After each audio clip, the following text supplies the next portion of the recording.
bahwasanya yang disebut Injil itu adalah 4 kitab karangan tersebut, ditambah surat-surat kepompong milik Yesus, milik Paulus. Itu bukan Injil. Nih, Anda harus tahu, ketika Nabi Isa alaihi salam turun ke bumi, diutus menjadi nabi rasul kepada kaumnya Bani Israel, pengarang kitab lu nggak ada di situ bersama Nabi Isa. Nabi Isa menyampaikan Injil hikmat Taurat kepada Bani Israel. Nanti muncul kemudian wartawan yang melakukan penyelidikan tentang Nabi Isa dengan muridnya dan juga pengajarannya kepada orang-orang yang mereka sendiri tidak sebutkan siapa. Lalu tulisan-tulisannya itu kalian sebut sebagai Injil. Mau bukti? Kita kasih bukti. Kita lihat di dalam Yohanes 1 nomor 43. Pada keesokan harinya, ini menurut wartawan ya, yang bukan murid Yesus, karena buku Yohanes ini bukan catatan anak Zebedeus. Keesokan harinya Yesus memutuskan untuk berangkat ke Galilea. Ketika dia berjalan ke Galilea, dia bertemu dengan seorang muridnya bernama Filipus.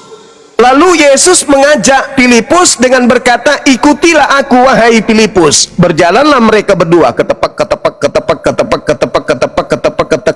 Apa yang dilakukan setelah sampai di Galilea? Mereka memberitakan Injil Allah. Subhanallah.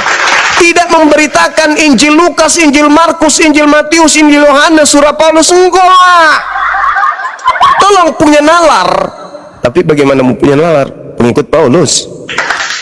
Markus 1:14, pengarang Markus, wartawan Markus melihat. Apa yang dilihat kemudian? Dia menyaksikan bagaimana Yesus berdasarkan kesaksian orang-orang yang ada sebagai tempat mereka mencari informasi, diceritakan di Galilea Yesus dan juga Filipus memberitakan Injil Allah. Titik. Selepas Yesus pergi, tentu ilmunya sudah berpindah ke muridnya. Siapa nama muridnya? Filipus. Maka di dalam catatan Lukas, ketika beliau melakukan penelitian tentang peristiwa, baca Lukas 1 nomor 1, jadi Lukas ini melakukan penyelidikan terhadap peristiwa. Lukas, sabar. Klunya dari 2, bukan dari 1. Lanjut. Iya, Lukas 1. Jadi kemudian Lukas 1, saya belum menyebut ayat dan nomor. Saya cuma bilang klunya. Dia menerima ilmu, Bang. Lukas 1 itu hasil penyelidikan yang disusun Lukas. Buku keduanya yaitu Kisah Para Apostolos atau Kisah Para Pewarta. Kemudian di data nomor 35 dari Kisah Para Rasul 8, Kisah Para Pewarta 8 itu dikatakan begini. Maka mulailah Filipus berbicara dan bertolak dari nas. Apa nas itu? Sesuatu yang sudah tertulis. Apa itu? Dia, Filipus, memberitakan Injil Yesus kepada orang-orang yang ada di situ. Jadi runutannya, Yesus memanggil Filipus. Filipus dan Yesus di Galilea memberitakan Injil Allah. Selepas Yesus, murid yang bernama Filipus memberitakan Injil Yesus. Yang Injil yang datang kepada Yesus. Yang Lukas, Markus, Matius, Filipi dan seterusnya itu bukan Injil. Harus dicatat itu, saudara. Kuai ikan. Sorry, namamu berat kali. Jadi seperti itu adanya, bahwasanya Injil itu bukan yang diajarkan oleh orang-orang Kristen hari ini. Maka bukan Nabi Isa, bukan Yesus yang kalian sembah. Yang kalian sembah itu makhluk gaib, makhluk roh. Demikian. Baik. Jadi Yesus bukan bawa buku ya, atau tulisan ya. Justru setelah dia terangkat ke surga, sekian tahun baru muncullah tiap 4 ini menuliskan kisah itu. Jadi yang ditulis itu bukan gedebuk dari surga, enggak. Artinya itu dibuat kisah itu demikian. Betul Anda bilang di Lukas 1, tapi harus ayat 2 dulu. Karena di situ dia menyelidiki berdasarkan hasil saksi mata loh, sama pewarta firman.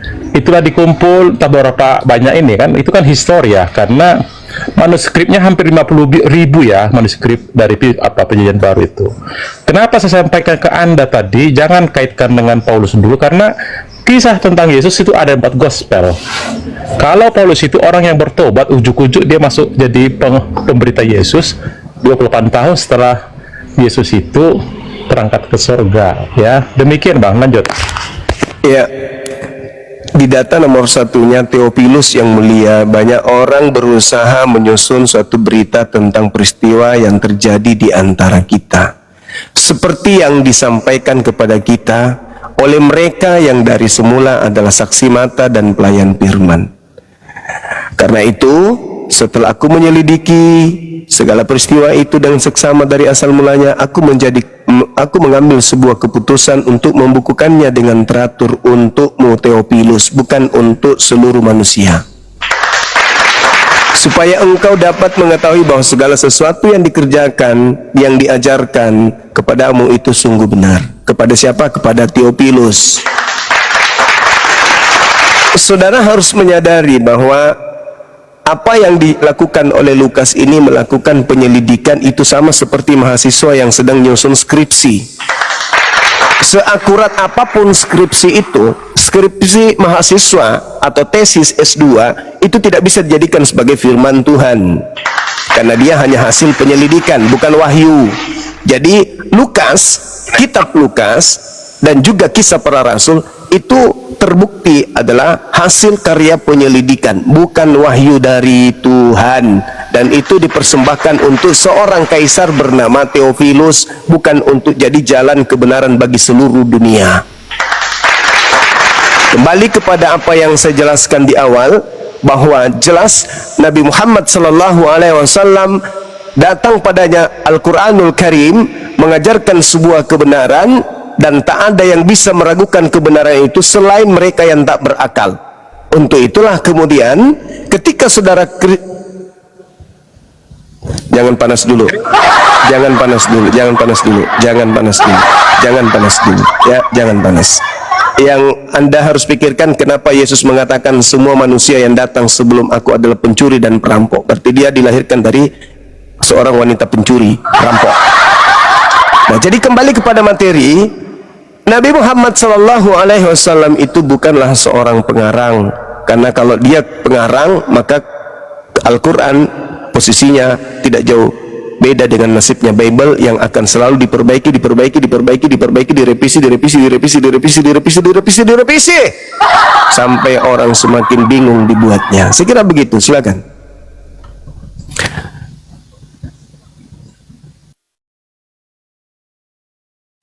Silakan Gairah.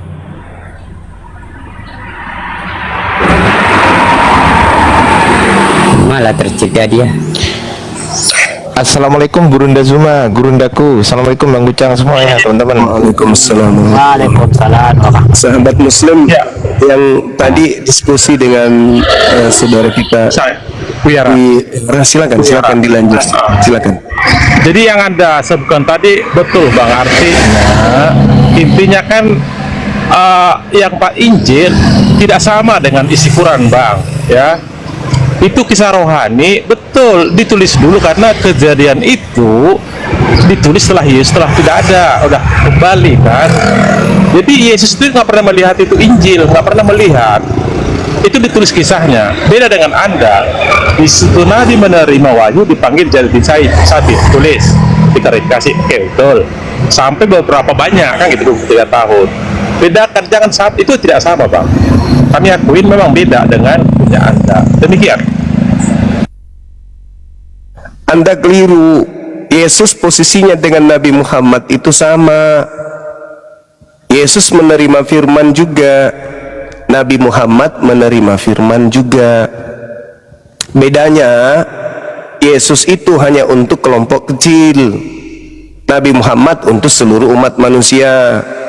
Yesus menerima ajaran untuk sementara doang.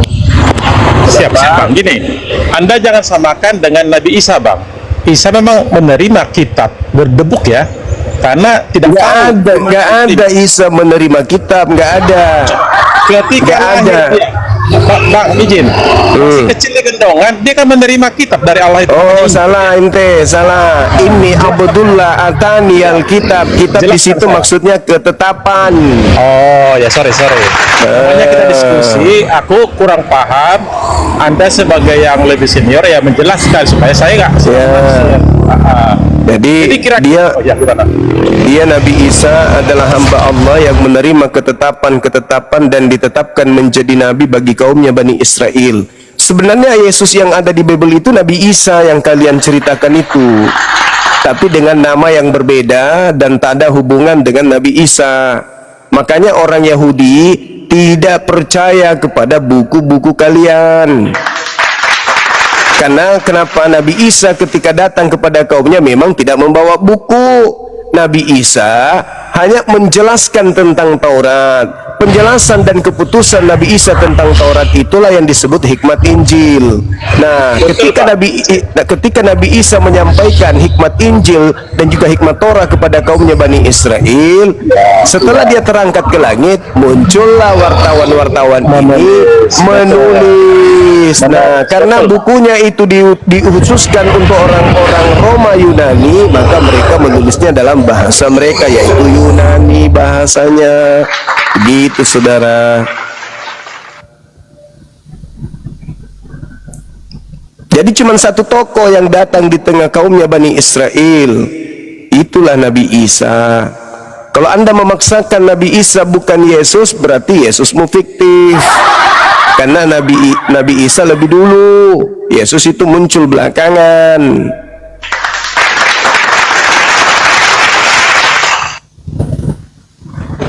Bukan mic-nya Kaira, bukan Kaira.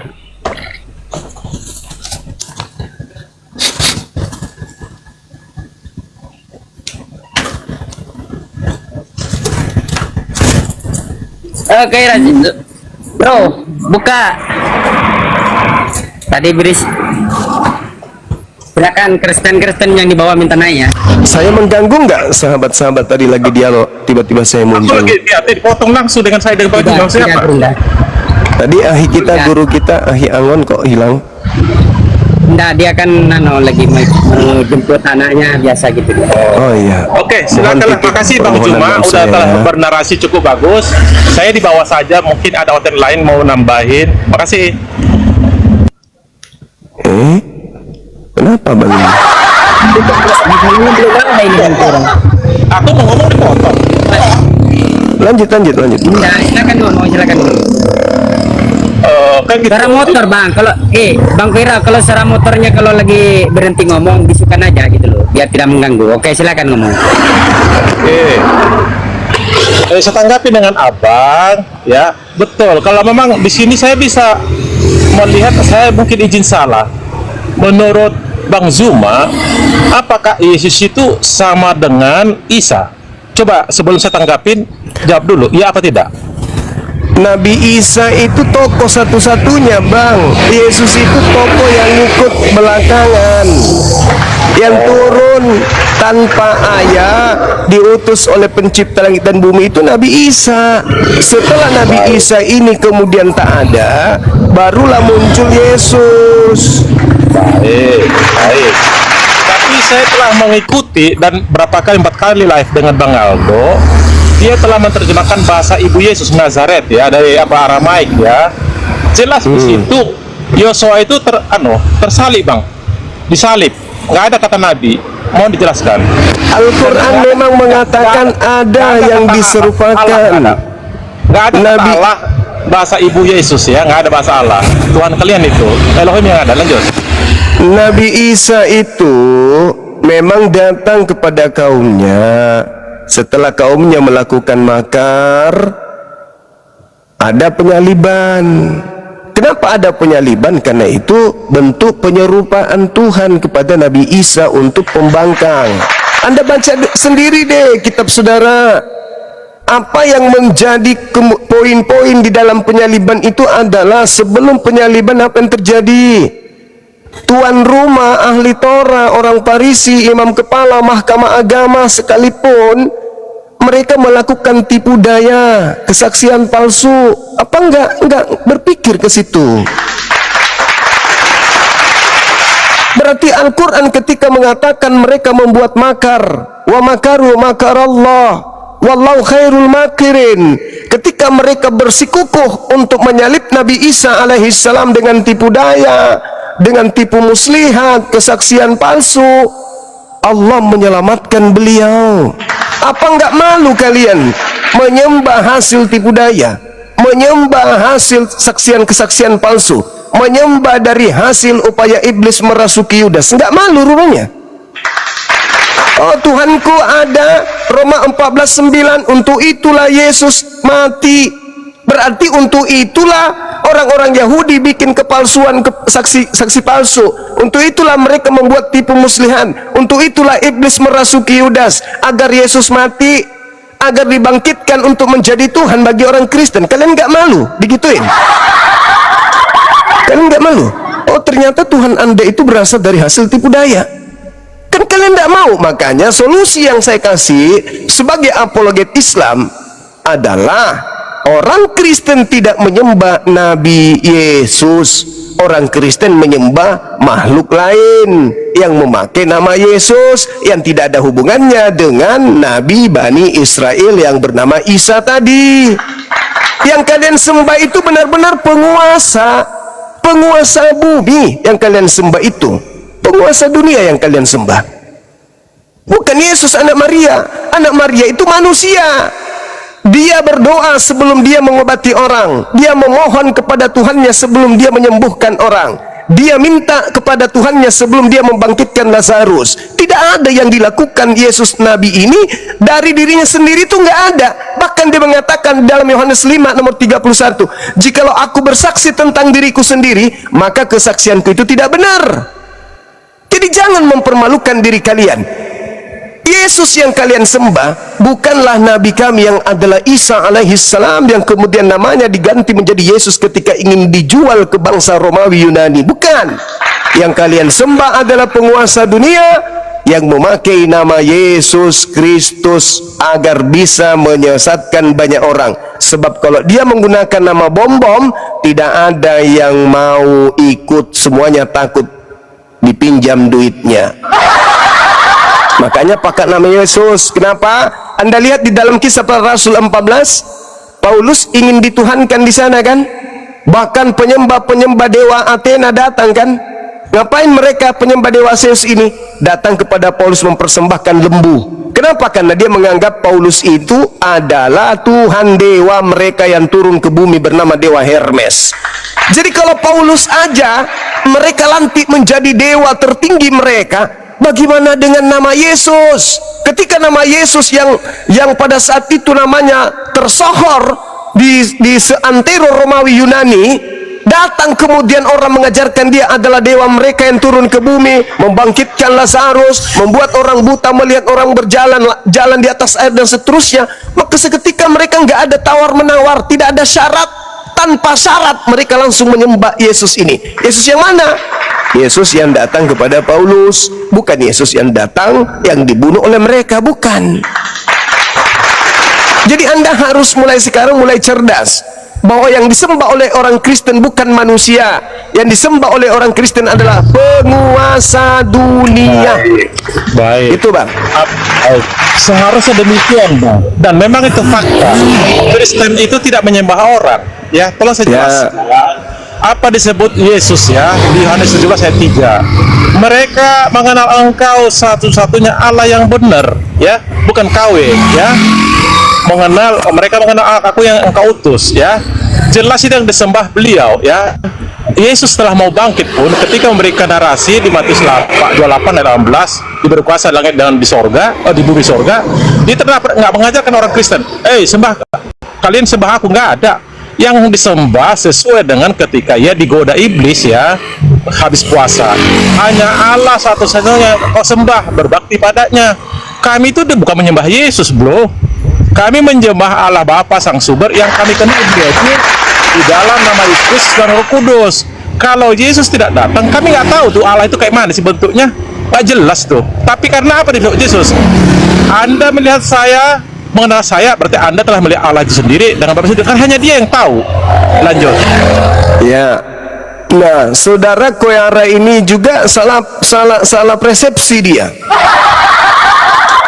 Dipikirnya Yesus yang mereka sembah itu adalah Tuhannya orang Yahudi yang turun menyatakan diri melalui utusannya bernama Yesus. Salah juga itu, Bang. Salah ente. Yesus ketika berkata-kata seperti itu kepada iblis sekalipun, hanya kepada Elohim kau menyembah, Yesusnya di sana tidak sedang mengajarkan kekristenan, enggak. Ketika kemudian Yesus menyatakan diri sebagai rasul, rasul untuk kaumnya saja, Bani Israel, bukan kepada di luar Israel. Sedangkan mata rantai terputus, tak ada penghubung antara pengajaran Yesus dengan pengajaran Roma Yunani.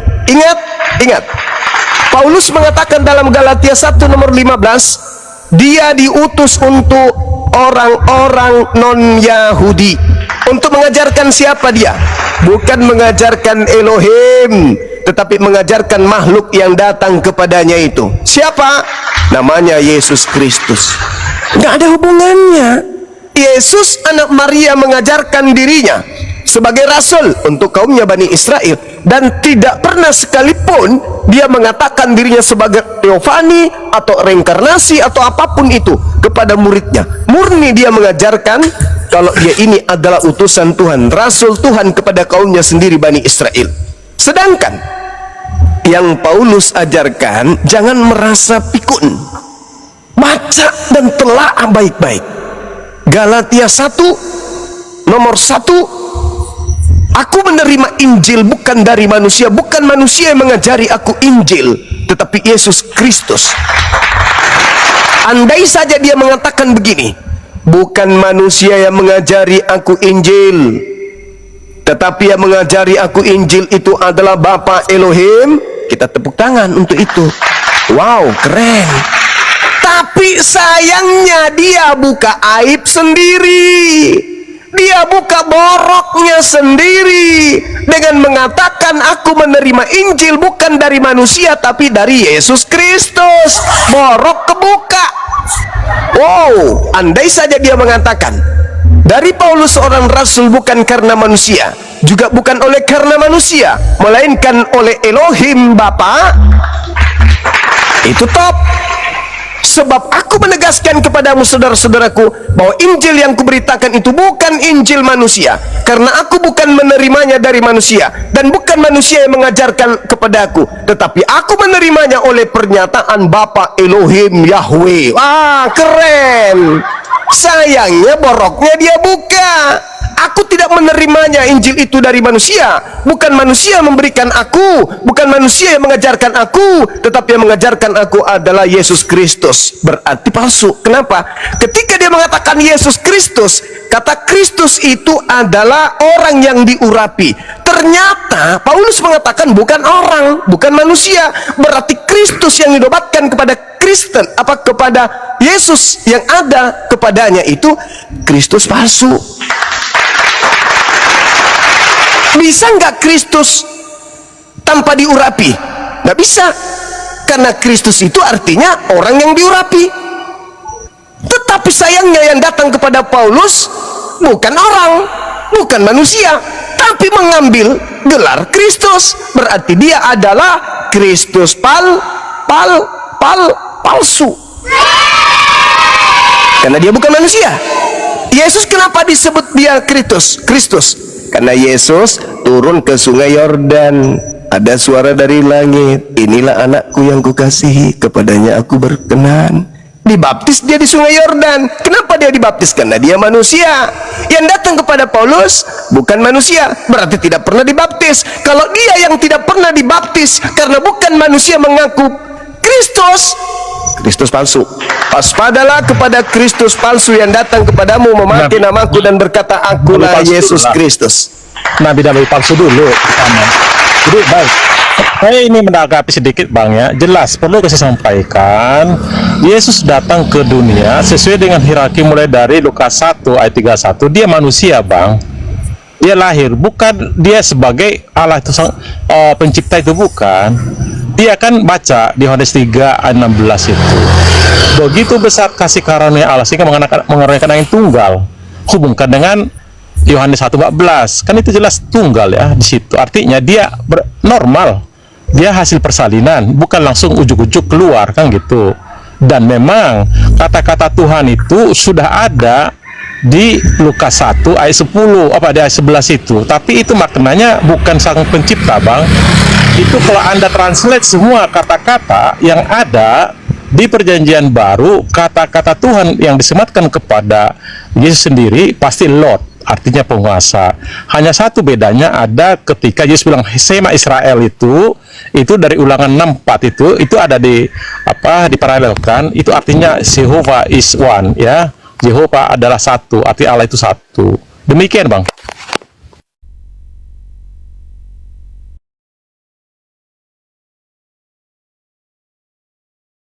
Teman-teman yang bisa buka Google, silakan Anda buka Yohanes 1 nomor 51. Konon itu adalah cerita di mana penulis Yohanes mengatakan itu ucapan Yesus bahwa malaikat-malaikat turun naik untuk menyampaikan firman kepada Yesus. Catat itu dulu. Ini hadiah buat saudara. Setelah Anda catat, malaikat-malaikat datang kepada Yesus, turun naik dari langit menyampaikan firman kepada Yesus. Ini yang diterangkan Al-Quran nih, bahwa Nabi Isa alaihissalam menerima wahyu dari Allah. Tapi bukan di situ poinnya. Coba Anda lihat Paulus, apa yang dikatakan dalam suratnya Galatia 1 tadi. Di data nomor 8-nya Paulus mengatakan apa? Tetapi sekalipun kami atau seorang malaikat dari langit yang memberitakan kepada kamu suatu Injil yang berbeda dengan Injil yang telah aku beritakan kepadamu, terkutuklah dia. Paulus sedang mengutuk siapa ini? Paulus sedang mengutuk siapa? Jujur aja. Paulus sedang mengutus siapa? Malaikat-malaikat yang datang memberikan Injil kepada Yesus. Nah, sekarang permasalahannya ketika Anda membawa kitab-kitab yang lain. Pada Injil yang diterima Isa itu, Bang. Isa kan menerima Injil. Silakan aja, nggak apa-apa. Sekarang Yesus menerima Injil nggak? Tidak, dialah Injil itu.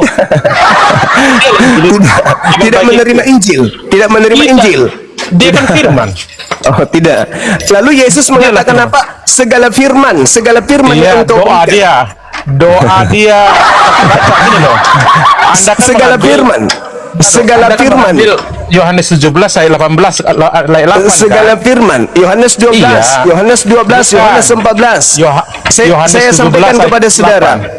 Saya tanya sama saudara, apakah Yesus itu menerima firman? Tidak. Oh, sudahlah. Anda memang layak menjadi pengikut Paulus yang suka berbohong karena tujuannya untuk menyesatkan manusia. Di mana menerima firman Yesus? Coba tunjukkan ke saya. Anda lihat Yohanes 1 yang nomor 51 tadi yang kubacakan, yang kusampaikan. Ya, saya bacakan ya. Ya, silakan. Ya, saya bacakan ya. Gini, kita diskusi abangku. Ya, silakan. Tapi kita jangan berbuat zalim. Jangan berbuat zalim dengan menipu diri sendiri, karena umat Islam tidak akan mampu Anda tipu. Ya. Silakan. Ya, enggak lah. Karena ini kan kita wajar. Anda kan bertanya sejawab. Ya. Sebentar ya. Yohanes 1 ya. 151 Bang ya. 151. Baik, oke. Aku bacakan abangku ya. Santai aja kita. Ini bulan puasa. Lalu kata Yesus kepadanya, ya, aku berkata kepadamu. Lalu kata Yesus kepadanya, aku berkata kepadamu, sesungguhnya engkau akan melihat langit terbuka dan malaikat-malaikat akan turun naik kepada anak manusia. Terus ngapain malaikatnya? Firmannya di mana? Malaikatnya ngapain? Baik, ketika dia lahir jelas datang malaikat. Ketika dia dimetongkan ada malaikat juga. Ketika mau berangkat juga ada juga malaikat dua. Itu maksudnya. Malaikat ini fungsinya apa ke Yesus? Tidak tertulis. Tidak tertulis. Oke. Sekarang coba Anda katakan kepada saya, apa maksud Yesus mengatakan aku tidak berkata-kata dari diriku sendiri? Apa yang aku katakan adalah apa yang disampaikan kepadaku untuk aku katakan dan aku sampaikan. Yohanes 12:49. Itu maksudnya apa? Baik. Itu maksudnya bahwasanya di Yohanes 12 Yesus masih posisi sebagai manusia, belum dimetongkan ya.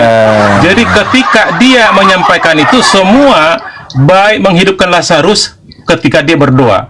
Apa yang diperbuat adalah Allah sendiri yang merestui. Artinya bukan hasil karya dia sendiri, bukan kan? semau dia sendiri. Dia dikasih. Dengar dulu, nanti ambang bantah. Itu kan ada. Yang ada kuasa dikasih dia setelah dibangkitkan Allah di Kafir 10 ayat 40. Jelas ditulis di Matius 28 ayat 18. Segala kuasa di langit dan di bumi, di surga dan di bumi diberikan. Artinya pasca sukses dia bangkit hari ketiga baru dikasih kuasa. Lanjut. Beda, Anda menggabungkan antara dua Yesus yang berbeda. Yohanes 8 nomor 28. Apabila kamu telah meninggikan anak manusia, barulah kamu tahu bahwa akulah dia, dan bahwa aku tidak berbuat apa-apa dari diriku sendiri, tetapi aku berbicara tentang hal-hal sebagaimana yang diajarkan Bapa kepadaku. Mana Yesus itu adalah firman itu sendiri? Mana bang dalilnya? Kan di sini disebutkan, maka kata Yesus, apabila kamu telah meninggikan anak manusia, Ya. Yesus Anak manusia ya, anak manusia ya. Ya, anak manusia kan Yesus. Iya, yang datang kepada Paulus anak manusia bukan? Apanya? Yang datang kepada Paulus anak manusia bukan? Dulu. Enggak, dengan Yang datang kepada Paulus anak manusia. Iya, kita mainkan tempat gospel karena gini, berita Paulus itu ada 28 tahun setelah kejadian ini, Bang. Masalahnya Kristen berasal dari sono. Enggak Bukan lah. dari ajaran Yesus. Kami bukan pengikut Paulus. Kristenos Kata artinya siapa? ajaran Yesus. Kata siapa? Kristen bukan pengikut Paulus, kata siapa? Di mana tertulis arti Kristenos apa? Kristonos itu artinya pengikut Kristus. Iya. Nah, Paulus mengaku Kristus. Iya, artinya Yesus loh. Yesus kan Kristus. Bukan Yesus, kawan. Kalau Anda pengikut Yesus, mata Anda sudah dicolok. Enggak lah. Iya, itu kata Yesus. Pengikutnya kalau melihat perempuan dan mengingini dalam hatinya, matanya kudu dicolok. Ya, Bang ini. saudaraku, itu kata Yesus. Jika engkau sudah mentaati segala perintah Tuhan, lalu kau sudah jual seluruh hartamu, ikutlah denganku. Apakah kamu sudah melakukan itu? Ikut Yesus melihat perempuan, mata dicolok. Ya, kami kan mengikuti ajarannya, bro. Kalau Ajaran mengikuti yang itu ada mana? muridnya. Ajaran yang Enggak. mana yang Anda Pertama, ikuti? Ya, satu, apa? kasihilah Allahmu. Saudaraku, Sesungguh, dengar, kasih saudara, itu kasih itu yang ada di Kristen itu adalah buah hasil setelah Paulus menghabiskan hukum Torah untuk dibinasakan. Baru Itu kan muncul ada kasih. ajarannya. Sabar, Itu saudara. silakan. Kalau kasih Yesus itu pendalaman materi yang sangat berat. Kasih yang diajarkan Yesus itu bukan sesuatu yang terpisah. Kasih yang diajarkan Yesus itu adalah kasih yang tak terpisah dari Matius 5, dari data 20 dan seterusnya. Nggak boleh kau pisahkan. Matamu harus dicolok. Kalau kau lihat perempuan, ada yang minta kepadamu, nggak boleh kau tolak. Ada yang mau barangmu, harus kau kasih. Kau harus mengasihi musuhmu, berdoa untuk mereka. Itu bukan komponen yang berdiri sendiri. Itu harus diawali dengan apa? Kalau kau berkata bodoh, berkata jahil kepada saudaramu, kamu akan masuk ke dalam neraka jahanam. Bukan hanya kasih yang harus kau ambil. Sedangkan kasih yang dijual Paulus itu adalah, baca Roma 6 nomor 14. Sebab kamu tidak Jangan akan bawakan dia dulu. Saya ajarin ente supaya ente jangan ngemis-ngemis ajaran kasih dari ajaran Yesus. Enggak, saya Ajaran kan bicara kasih dia- dari Yesus, dia saudara. gospel, Bang. Ajaran Tadi pun saya kasih bilang Yesus punya itu, gospel. saudaraku, ajaran Siap. kasih Yesus itu dengan ajaran kasih Paulus itu berbeda.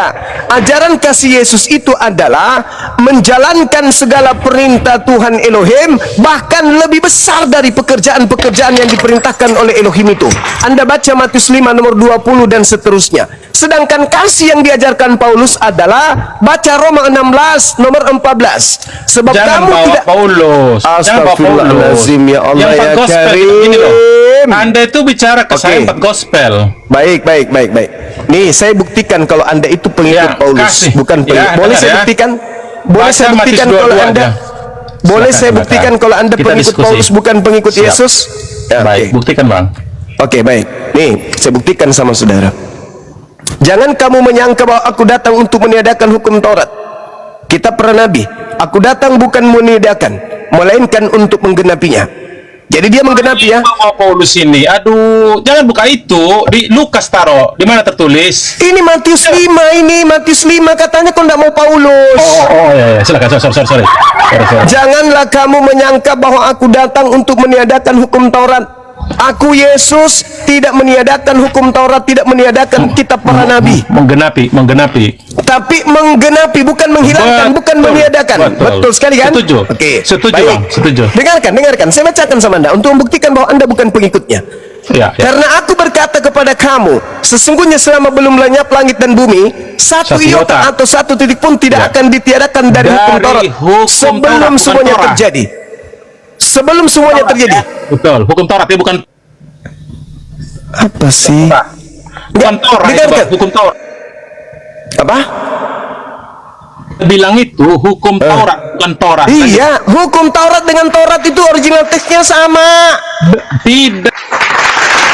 Ya Allah ya Karim, hukum Taurat dengan Taurat itu dalam original teksnya itu sama. Cuman penerjemah yang menambah kata hukum, kadang dia menambahkan, kemudian kadang dia hilangkan. Original teksnya itu sama-sama nomos. Hukum Taurat dan Taurat saja itu sama-sama original teksnya nomos. Yang datang kepada Nabi Muhammad di dalam Gua Hira itu adalah namus. Yang membawa hukum kepada Nabi Muhammad, yaitu roh kebenaran. Itu yang perlu Anda pahami. Matius 5, kata hukum Taurat itu hanya penambahan kata hukum itu. Maksudnya Taurat. Jadi arti yang sebenarnya adalah sesungguhnya sebelum lenyap langit dan bumi, satu iota, satu titik pun tidak akan ditiadakan dari Taurat. Kata hukum di situ penambahan lembaga Bible Indonesia untuk menipu. Kenapa? Ada misi terselubung. Nanti orang-orang Kristen akan mengatakan, yang 10 masih kami pakai lah, yang seremonial sudah terhapus loh. Padahal kata hukum di situ itu nggak ada. Yang ada nomos itu cuman Torah. Jadi saya lanjutkan, abangku, saudaraku. Sesungguhnya selama belum lenyap langit dan bumi, satu iota, satu titik pun tidak akan ditiadakan dari Taurat sebelum semua terjadi. Karena siapa yang meniadakan satu titik dari Torah, sekalipun yang paling kecil, dan mengajarkan demikian kepada orang lain, ia akan menduduki tempat yang terrendah, terhina di dalam kerajaan langit. Tetapi siapa yang melakukan dan mengajarkan kepada si orang lain tentang perintah-perintah Taurat, ia akan menduduki tempat yang tinggi dalam kerajaan langit. Maka aku berkata kepadamu, jikalau hidup keagamaanmu tidak lebih baik, tidak lebih benar dari hidup keagamaan ahli Taurat dan orang Farisi, sesungguhnya kamu tidak akan masuk ke dalam kerajaan surga. Nah, ini kita masuk dalam penggenapannya. Ini penggenapannya Yesus. Kamu telah mendengarkan yang difirmankan kepada nenek moyang kita, jangan membunuh. Ini hukum Torah. Ini adalah Torah. Siapa yang membunuh harus dihukum. Tetapi aku berkata kepadamu, nah ini penggenapannya. Ini penggenapannya dari hukum Torah itu. Setiap orang yang marah terhadap saudaranya harus dihukum. Jadi bukan hanya membunuh. Setelah Yesus mengajar, menggenapi yang tadinya jangan membunuh, kalau kau membunuh dihukum, sekarang penggenapannya adalah bukan hanya membunuh, tetapi hanya sekedar marah. Maka Nabi Muhammad mengatakan, la taqadaba, la taqadaba, la taqadaba. Jangan kau marah, jangan kau marah, jangan kau marah. Yesus mengatakan apa? Setiap orang yang marah terhadap saudaranya harus dihukum. Siapa yang berkata kepada saudaranya jahil harus dihadapkan ke mahkamah agama. Dan siapa yang berkata bolok harus diserahkan kepada neraka. Itu penggenapan. Oh, bukan ajaran Yesus itu, pasti itu penggenapannya. Sabar, saya akan sampai kepada yang Anda jilat-jilat itu, kasih-kasih itu. Saya akan sampai. Yang pertama, jangan membunuh, itu hukum Taurat. Jangan membunuh, itu hukum Taurat. Kalau membunuh di Taurat, nyawa balas nyawa, mata balas mata, tangan balas tangan. Itu di Taurat. Tapi Yesus mengatakan apa? Setelah saya menggenapi, jangankan ente membunuh, ente berkata jahil aja harus diserahkan ke dalam neraka. Apakah praktek sudah dilakukan oleh Kristen? Tidak. Jadi kasih yang kamu praktekkan itu bukan kasih Kristen, kasih Yesus, bukan. Kasih yang diajarkan Yesus itu adalah, kalau dulu yang membunuh dibunuh, kasih yang aku ajarkan adalah kau berkata jahil, berkata bodoh kepada sesamamu manusia, maka kamu harus diserahkan ke dalam api neraka jahanam yang menyala-nyala. Itu bukan ucapan saya, itu ucapan Yesus. Jadi hidup yang lebih baik dari hidup ahli Taurat adalah jangan kau berkata jahil. Kapan kau berkata jahil, maka tempatmu adalah neraka jahanam. Apakah Kristen bisa mempraktikkan itu? Tidak bisa. Nah, lanjut. Sebab itu, jikalau engkau mempersembahkan persembahanmu di mezbah dan engkau teringat akan sesuatu yang ada dalam hatimu terhadap saudaramu, tinggalkanlah persembahanmu itu di depan mezbah. Pergilah berdamai lebih dulu dengan saudaramu, lalu kembali untuk mempersembahkan persembahanmu itu. Segeralah berdamai dengan lawanmu selama engkau bersama-sama dengan dia di tengah jalan, supaya lawanmu itu jangan menyerahkan engkau kepada hakim, dan hakim itu menyerahkan engkau kepada pembantunya, dan engkau dilemparkan ke dalam penjara. Aku berkata kepada kamu, sesungguhnya engkau tidak akan keluar dari sana, dari penjara, sebelum engkau membayar hutangmu sampai lunas. Kamu telah mendengar firman, jangan berzina. Tetapi aku berkata kepadamu, setiap orang yang memandang perempuan serta mengininya dalam hatinya, dia telah berzina. Maka jika matamu yang kadang menyesatkan engkau, cungkillah dan buanglah itu, karena itu lebih baik bagimu daripada satu anggota tubuhmu binasa, daripada tubuhmu dengan utuh dicampakkan ke dalam api neraka jahanam. Itu penggenapan Yesus. Barang siapa yang berzina, itu zina, itu Taurat. Ada yang lebih, yang saya genapi, yang saya sempurnakan. Apa itu? Bukan hanya berzina. Kau memandang wanita, sekedar memandang, dan kau ingini dalam hatimu, kau sudah berzina dalam hatimu. Apa akibatnya? Matamu lebih baik dicungkil. Kamu pikir selama ini kamu mengikuti ajaran Yesus? Tidak. Ajaran Yesus itu, kalau engkau berkata jahil kepada sesamamu, maka engkau dilemparkan ke dalam api neraka jahanam. Itu hukum Taurat itu, Bang. Ya Allah ya Karim, bahlulnya manusia ini. Dia berapa? Coba di mana terus Yesus ngomong gitu, di mana?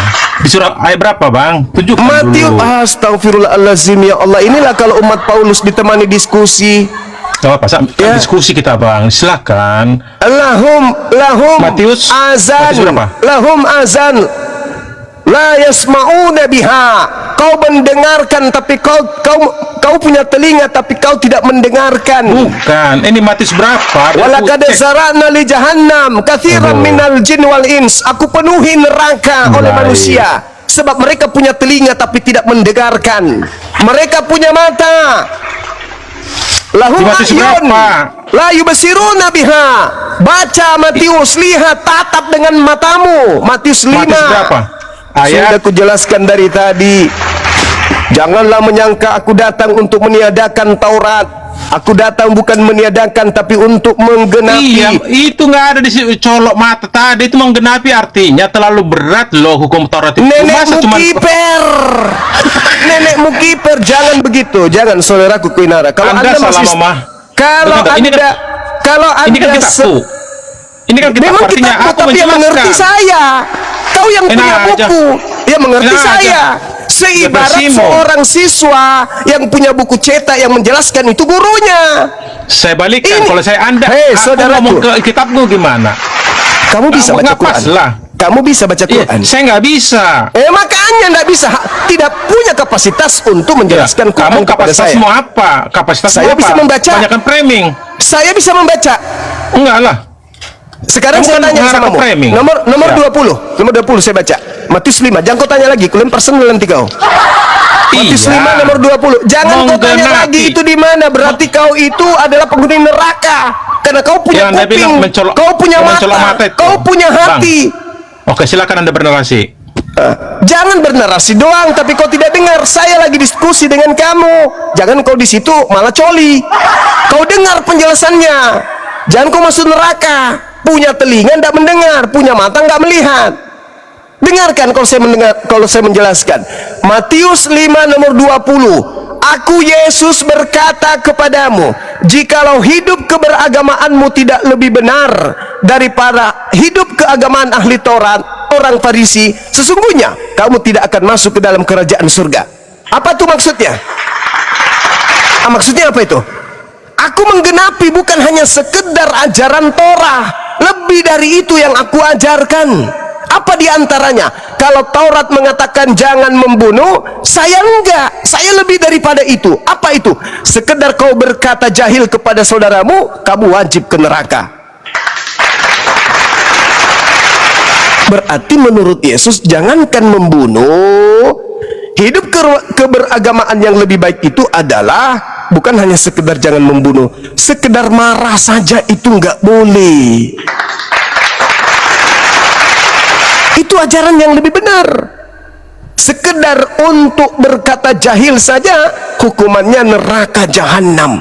Barang siapa berkata kepada saudaranya jahil, harus diserahkan ke dalam neraka yang menyala-nyala. Itu penggenapannya, bukan dihapuskan kayak Paulus. Kalau Paulus, kasihnya Paulus itu beda. Kasihnya Paulus itu Roma 6 nomor 14. Sekarang kamu hidup di dalam kasih karunia, bukan lagi hidup di bawah hukum Taurat. Bang, jangan bawa Paulus.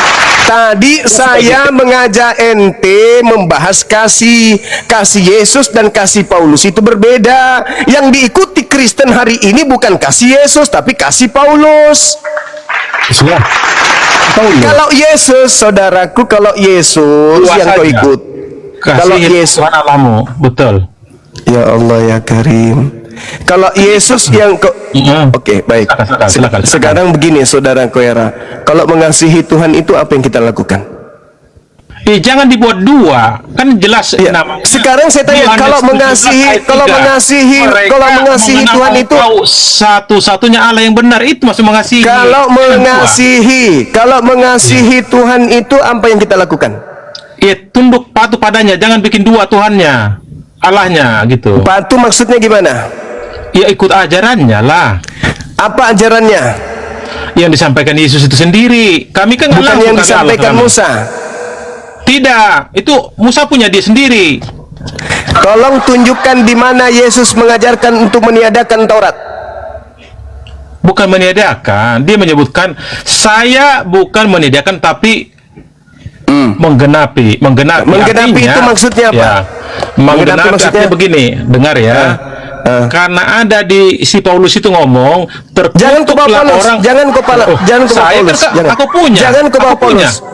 Kenapa kalau Anda saya nggak bawa bisa. Paulus kok nggak mau? Ya karena Anda nggak percaya Paulus. Oke, boleh dibawa Paulus sekarang. Oke, silakan. Enggak gini. Yo, Gini loh. itulah kau penyesat. Anda Gini baru loh. istirahat. Anda istirahat. Oke, Anda makasih, dibawa. makasih. Anda nggak Oke, layak makasih ya, diskusi Bang, ya. pakai akal. Oke, Ya, makasih. silakan. Anda dibawa. Silakan Anda cebok pakai dedak. Anda nggak layak diskusi ilmiah dengan orang-orang Islam. Saudara Kristen, saya simpulkan, kasih yang diajarkan Yesus itu bukannya meniadakan Taurat. Jangan Anda kira kasih yang diajarkan Yesus itu seperti yang diajarkan Paulus. Kasih menurut Paulus adalah meninggalkan seluruh perintah-perintah Taurat. Itu kasih yang diajarkan Paulus. Padahal sebenarnya kasih yang diajarkan Yesus itu adalah 2 kali lebih berat daripada Taurat. Kenapa? Kalau Taurat perintahnya hanya jangan membunuh, berarti boleh kau marah. Ada nggak perintah di dalam Taurat jangan marah? Tunjukkan kepada saya. Yesus mengatakan penggenapan dari Taurat itu adalah kalau tadi jangan membunuh, sekarang jangan marah. Barang siapa yang marah dan berkata jahil harus diserahkan ke dalam neraka yang menyala-nyala. Ayo.